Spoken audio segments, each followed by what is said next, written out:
Light is the left hand of darkness, and darkness the right hand of light. Mm. That quote, it's just so foundational. It's the perfect way to start this deep dive, a statement about balance, about wholeness. It absolutely is. And with that, we are stepping into the really extraordinary universe of Ursula K. Le Guin's Hainish Cycle. And if you're coming into this expecting, a standard saga of galactic empires and laser battles, you are in for a surprise. A very pleasant one, I think. Absolutely. Our mission today is to really unpack this incredible body of work. It spans 6 decades, and in our research, it just reveals itself not as a traditional space opera, but as a series of these profound interlocking thought experiments. Exactly. The Hainish Cycle is, at its heart, about anthropology. It's about cultural contact, transformation, and ultimately mutual understanding. Right. So we're going to explore Le Guin's unique, and I'd say revolutionary takes on politics, on gender, communication, and ecology. And we really have to start by just acknowledging Le Guin's stature. I mean, she was a giant. She fundamentally reshaped the landscape of speculative fiction, moving it toward what people often call social SF. She consistently used the freedom of science fiction, the premises like time travel or invented biologies, to achieve this incredible literary depth. A depth where moral complexity is always, always intact. She famously preferred to just be known as an American novelist, right? Right. Regardless of the genre she was writing in. Yeah. And her success just proves how powerful that approach was. I mean, The Left Hand of Darkness, which came out in 1969, and then The Dispossessed from 74, they both did that incredibly rare thing of winning both the Hugo and the Nebula Awards. The big two. The big two. These are central pillars of modern literature, full stop. And they really define the universe we're exploring today, the Hainish universe. And what's so crucial for you to understand right from the start is that the structure of this universe completely subverts the typical sci-fi model. How so? Well, there's no central dominant galactic empire. There's no imperium, no federation in the way we usually think of it. Instead, you have this loose interstellar confederation that kind of evolves over the course of the cycle, and it eventually becomes known as the Ekumen. Right. And the technology, it often feels like it's in the background, secondary to the philosophical and sociological ideas. But there are 2 pieces of tech that act as these really crucial metaphors. First, you have the ansible. The ansible. The instantaneous communicator. It connects these distant human worlds faster than light. And the ansible, in Le Guin's hands, it's so much more than a device. It's not just a plot device. It really represents the possibility of universal understanding. It's the physical manifestation of the knowledge and connection the Ekumen is trying to share. It bridges these unimaginable gulfs of space and, I think more importantly, the gulfs between vastly different minds, different cultures. And then there's the second one, and this one is so much more poignant. The slow technology of naval travel, nearly as fast as light. But before we get into the philosophical implications of that, let's try to unpack the sprawling, almost mythological backstory of this universe because, and I think this is by design, getting a straight answer out of the timeline is basically impossible. It is, and that difficulty is a completely intentional part of Le Guin's brilliance. She's emphasizing thematic truth over any kind of rigid continuity. She even warned readers herself. She said if you try to create a definitive timeline, it would look like the web of a spider on LSD. Chuckles, that's perfect. She called herself an irresponsible tourist in her own creation. She would just conceal chronological discrepancies because what she cared about, what was paramount, was the emotional and philosophical integrity of that particular story. But the mythic backstory itself, the idea of the Hainish descent, that is foundational. The core premise is that all human life we see in the cycle on all these different planets, including Earth, or Terra, as it's often called, it all descends from ancient colonists from one prime world, from Hain. And we're talking about deep, deep time here. Hainish history stretches back 3 million years. And in that vast epoch, before their original civilization collapsed, there was this era of incredibly advanced genetic engineering. Which explains the just astonishing variety of human life you encounter across the cycle. Even though they all share a common ancestry, we meet species like the androgynous Gethenians on the ice planet Winter, or the short, green-furred, ecologically integrated Athsheans. Well, the people of Segri, with that massive gender imbalance, yeah. Exactly. And what's interesting is, in our research notes, that even the current Ekumen doesn't fully understand the purpose of all this ancient engineering.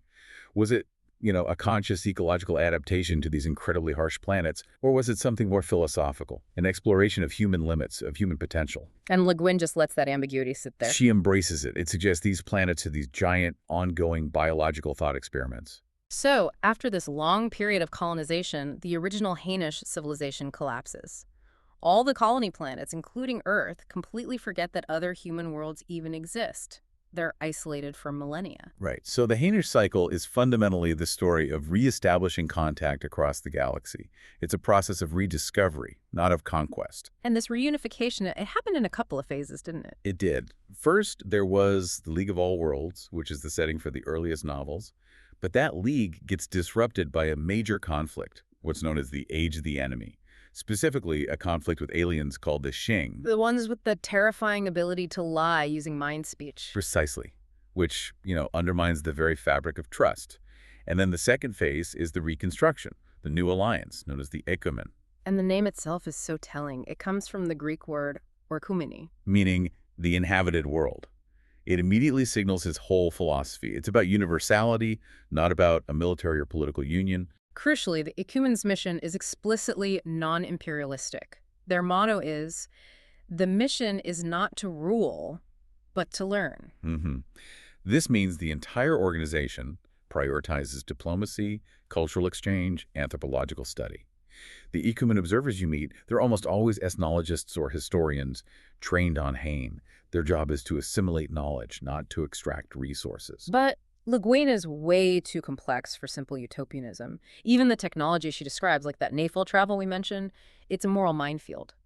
Let's expand on the brutal reality of nearly as fast as light travel, because it really shapes the emotional landscape of the entire cycle. The core of it is extreme time dilation.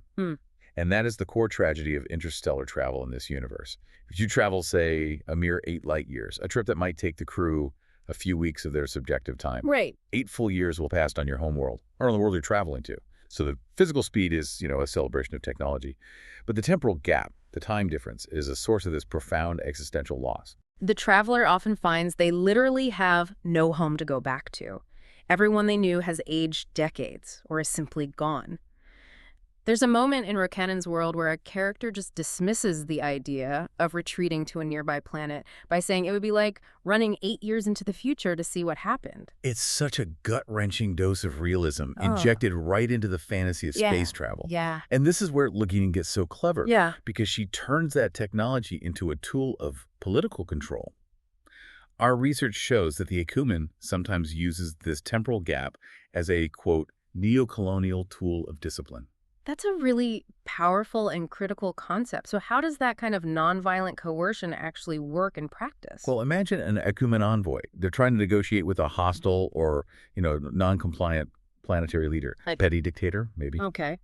The envoy can simply threaten to leave and come back decades later. They make it perfectly clear they'll just negotiate with that leader's grandchildren or their successors. So the planet is left in this state of uncertainty, knowing that the Ekumen will inevitably return, but only after its current government has dissolved, just due to the natural passage of time. So the technology of time itself becomes a kind of psychological weapon.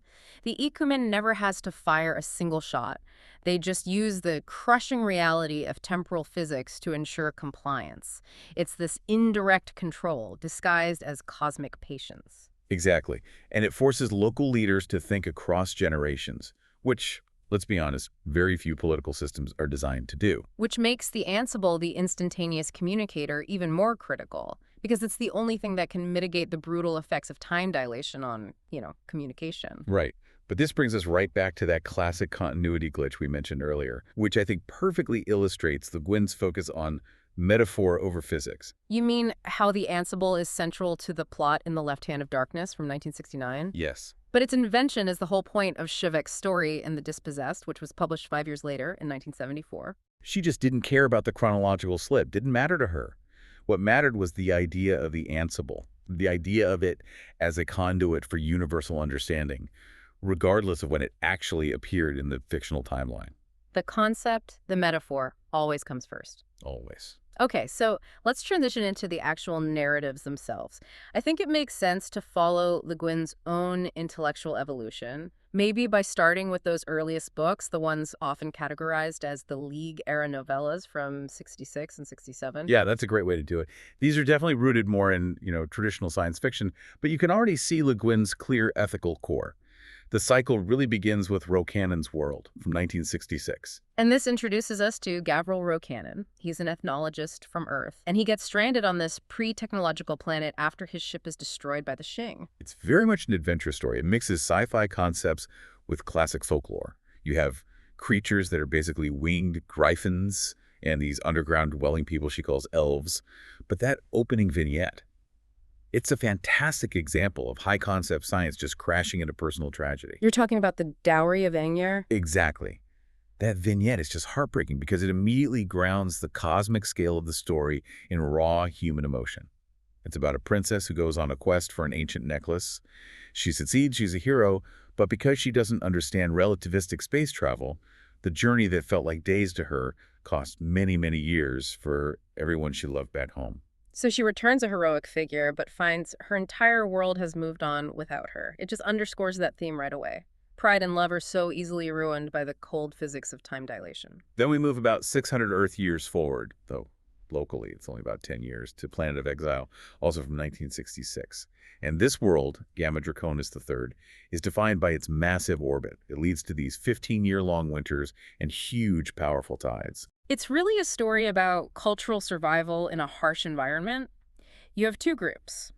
The dwindling far-born colonists, who are a bit more advanced but totally isolated, and then the native inhabitants, who are sort of Stone Age and burrow underground to survive the winter. And they're mutually suspicious, of course.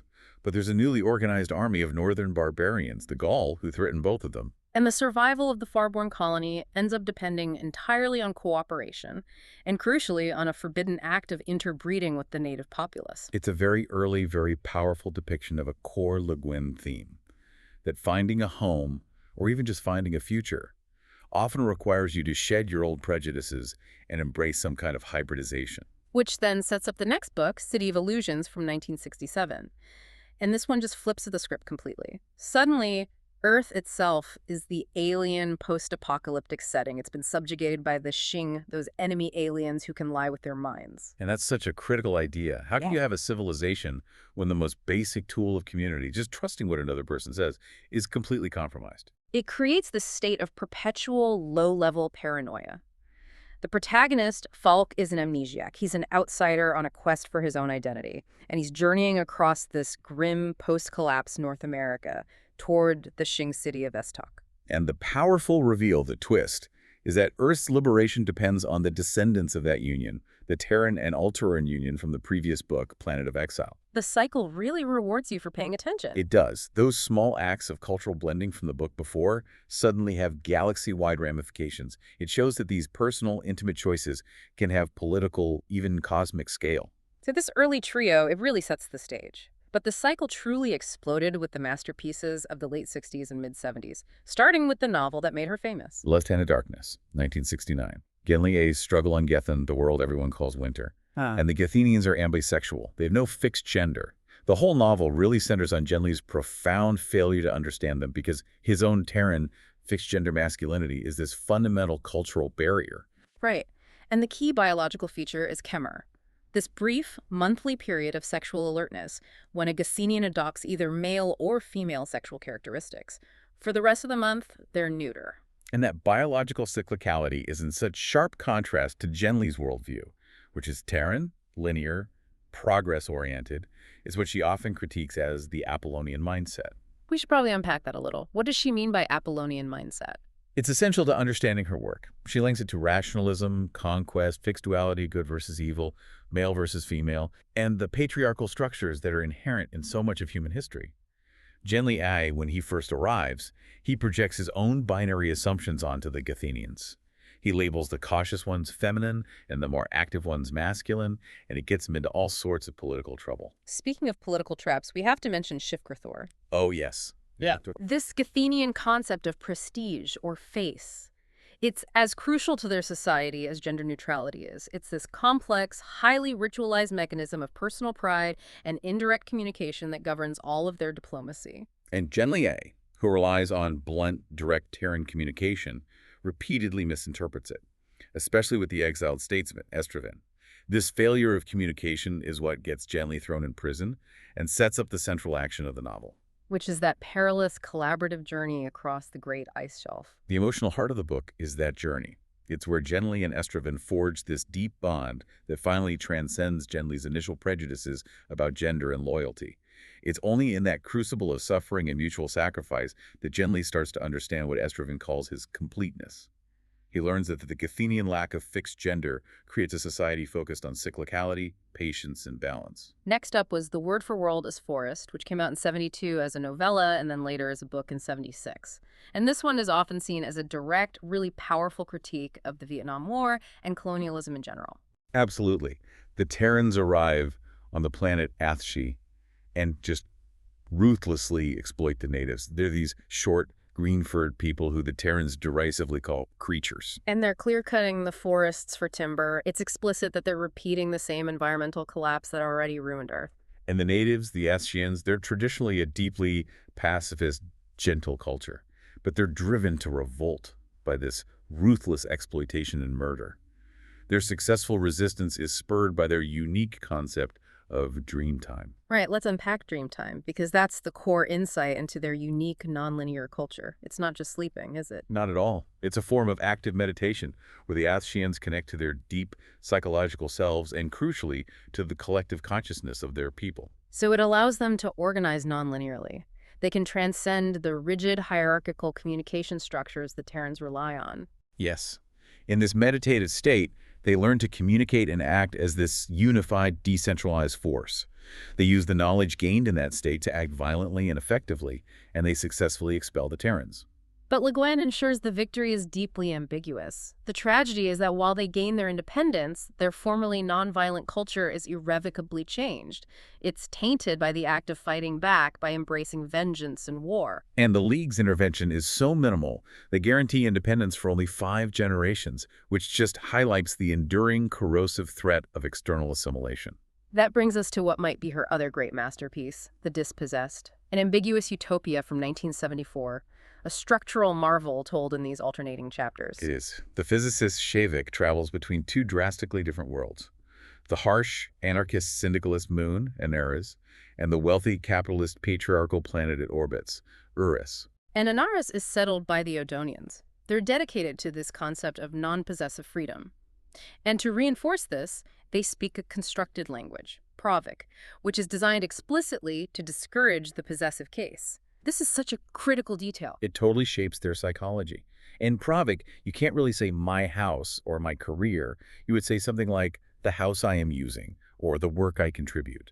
This lack of possessive language actively discourages concepts of personal wealth, ownership, and even that internal ego-driven ambition. They're trying to break down the barrier between the self and the community. And Urras, the old world, is a mirror image. It's split between the powerful capitalist nation AIO and the totalitarian state of Thu.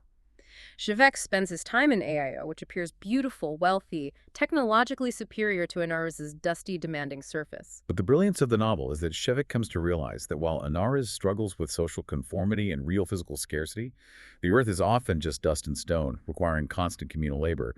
The people of Urras are fundamentally in jail. The wealth and possessions of Urras, they lead to this profound isolation. They are alone with their heap of what he owns. Shavek sees the wall, built not of concrete, but of materialism, class division, and social artifice. And the most obvious symbol of this is the low wall around Anarres' spaceport. It's the only place on the entire moon with a no trespassing sign. It's the central metaphor of the entire book. Is that low, easily jumped wall keeping the corrupting influence of Urras out? Or is it keeping the supposedly free people of Anarres locked in a prison of scarcity and communal obligation? And the ambiguity forces you, the listener, to decide where true freedom really lies.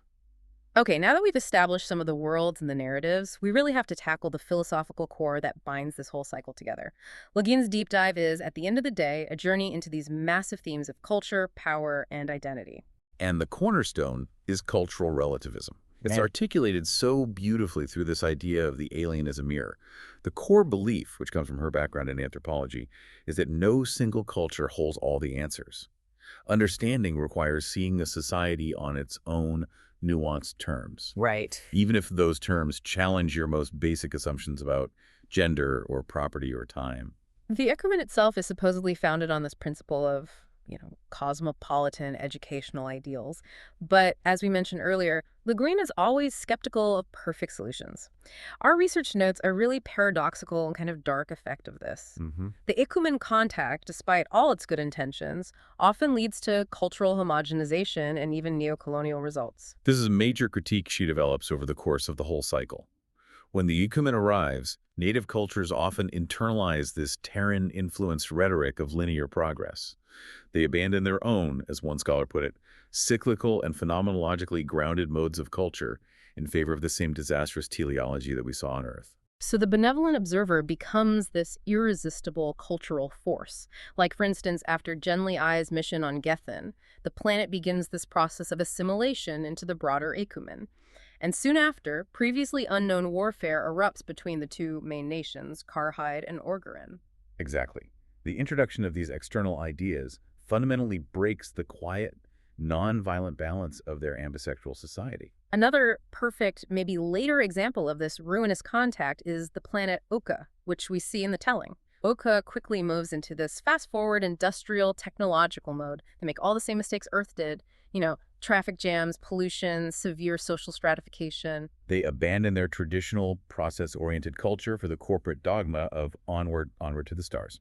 This sets up Le Guin's other crucial thought experiments, particularly around gender and anti-patriarchy. She really saw the rigid female-male duality as intrinsically linked to that dangerous, progress-oriented Apollonian mindset that promotes conquest. And she utilized her worlds to just dismantle this duality. Gethen is the primary example, right? It demonstrates a world without fixed gender, and that fundamentally changes their approach to society.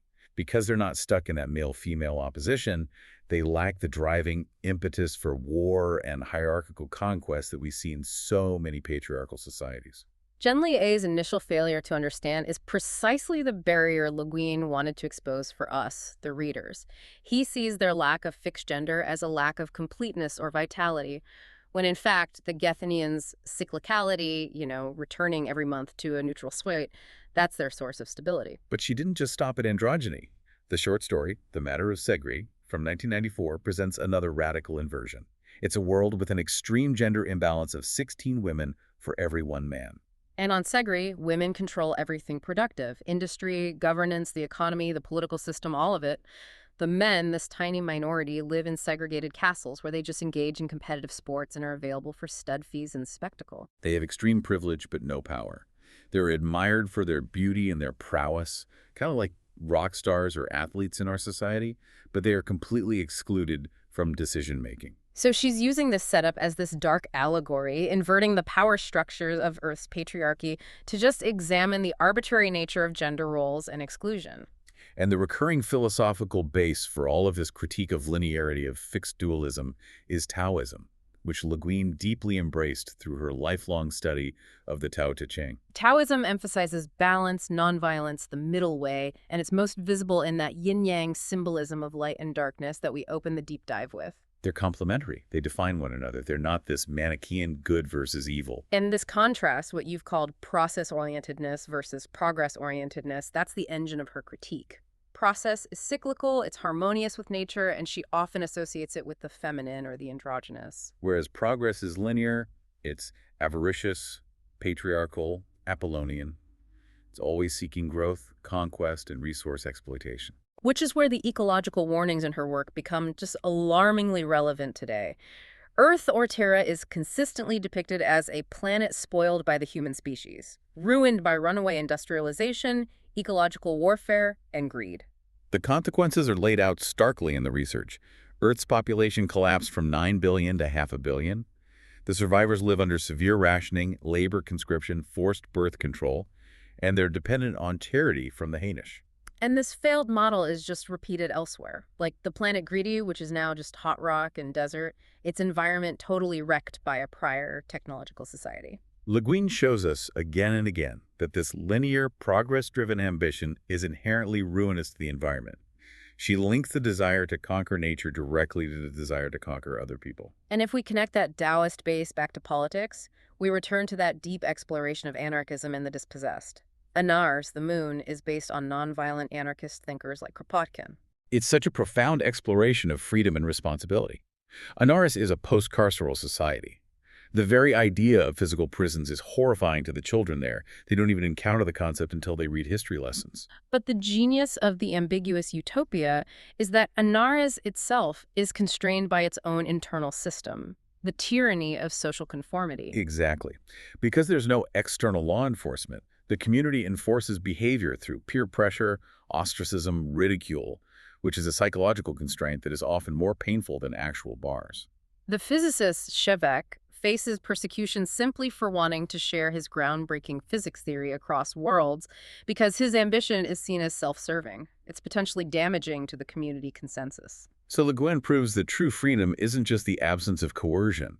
It's this constant, difficult negotiation between individual desire and social responsibility. And that constant negotiation is precisely what makes her work so enduring. So moving into her later cycle works, the focus shifted a little bit, moved from these grand ideological critiques, anarchism versus capitalism, to questions of healing, trauma, and really messy ethical interventions. Right, like in Four Ways to Forgiveness from 1995. That's a collection of 4 interlinked novellas, and it deals explicitly with the aftermath of slavery and revolution on the twin planets Wirral and Yowie. And Wirral is the arrogant, patriarchal, technologically advanced, slave-owning society.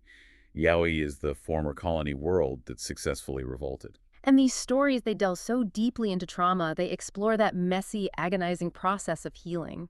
What personal freedom even means when the institutions of coercion are gone, and the necessary painful process of reconciliation. And in these later works, the Ekumen envoys become much more actively and sometimes controversially involved in influencing the post-revolution governments. This is a crucial evolution in the cycle. It seems like the Ekumen, which started as these non-interventionist observers, starts to recognize that just standing by doing mass human rights abuses is itself a moral failure. That's it exactly. For example, a Hainish observer influences the new government on Yowie to abandon its patriarchal mindset and advance women's rights.